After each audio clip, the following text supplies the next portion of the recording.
প্রত্যেক অমাবস্যাতে চেষ্টা করে থাকি পুরোটা দিন উপাস থেকে কাকু কাকিমুনির বাড়িতে গিয়ে মাকে একটু পুষ্পাঞ্জলি অর্পণ করব।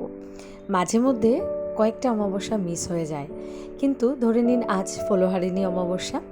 আজ গোটা পুরো দিন উপাস ছিলাম। খাওয়ার মধ্যে খেয়েছিলাম একটু ফল আর জল, খেয়ে মাকে পুজো দিয়েছি আজ সন্ধেবেলা।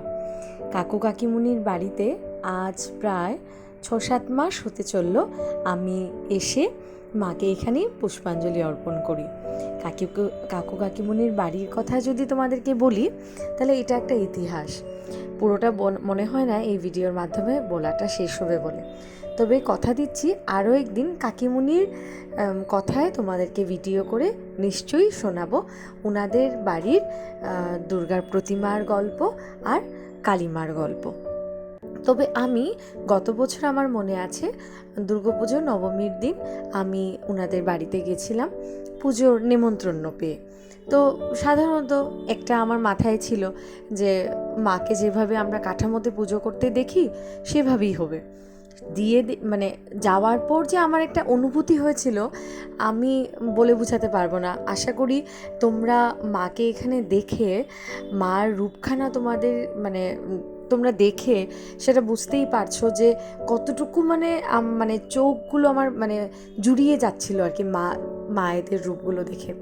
তো তখন থেকে বলেছিলাম যে মা, আমি যতবারই অমাবস্যার পুজো দিই না কেন, কখনো আমার আরেকজন পরিচিতর বাড়িতেও দেই, বা আমাদের এখানে তারাপুরে কালীবাড়ি আছে সেখানেও দিয়ে থাকি মাঝে মধ্যে।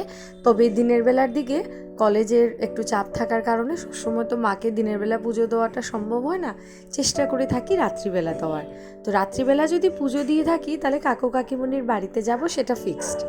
তো এবারও ফলহারিণী অমাবস্যাতে কাকু কাকিমুনির বাড়িতে গেছিলাম পুজো দিতে।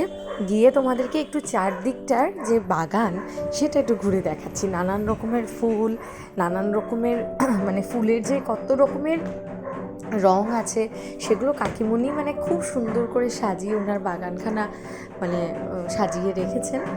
আর এবছর ফলহারিণী অমাবস্যাতে মাকে অনেকের মুখে শুনেছি যে ফলহারিণী অমাবস্যাতে মাকে নাকি নিজের একটা মানত পূরণ করার জন্য একটি ফল নিবেদন করতে লাগে। তো আমিও সেখানে করলাম। আশা রাখছি মা আমার নিশ্চয়ই আমার ফলস্বরূপ আমার যে মনোকামনাটা আছে সেটা নিশ্চয়ই পূরণ করে দেবেন। আর এদিকে মোটামুটি পুরোহিত মশাই পুজোতে বসে পড়েছেন।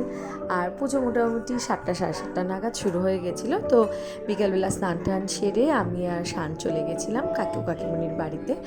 আর গিয়ে দেখছি মোটামুটি সমস্ত কিছু শিল্পীদি রেডি করে রেখেছে। এই যে আমাদের শিল্পীদি, আর এদিকে কাকু কাকিমারাও মোটামুটি রেডি।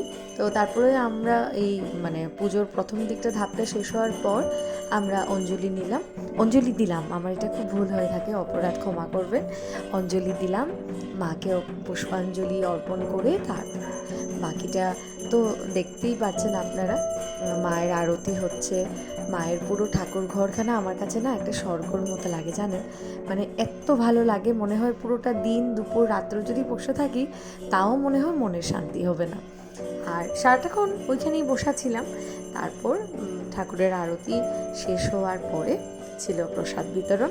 ও কাকিমাদের ব্যবহারটা অতুলনীয়। যতবারই যাই না কেন মনে হয় না যে অন্য কারোর বাড়িতে এসেছি, নিজের কারোর বাড়ির মতোই ভালোবাসা করেন, ভালোবাসা দেন ওনাদেরকে। আরও যেন ভবিষ্যতে আরও ওনাদের উন্নতি যেন হয়, ঠাকুরের কাছে এই প্রার্থনাটুকুই করি। আমাদের হাতে তো কিছু নেই। আর ওনাদের বাড়িতে কিন্তু ভৈরব ঠাকুরও আছেন। সবশেষে আজ কিন্তু এখানেই ভিডিওটি শেষ করছি। তারপরে ছিল প্রসাদ বিতরণ। তো একে একে সকলে মিলে আমরা প্রসাদ বেটে খাওয়া দাওয়া করে আজ বিদায় নিলাম। তবে দেখা হচ্ছে খুব শীঘ্রই নতুন আরেকটি ব্লগে তোমাদের সাথে।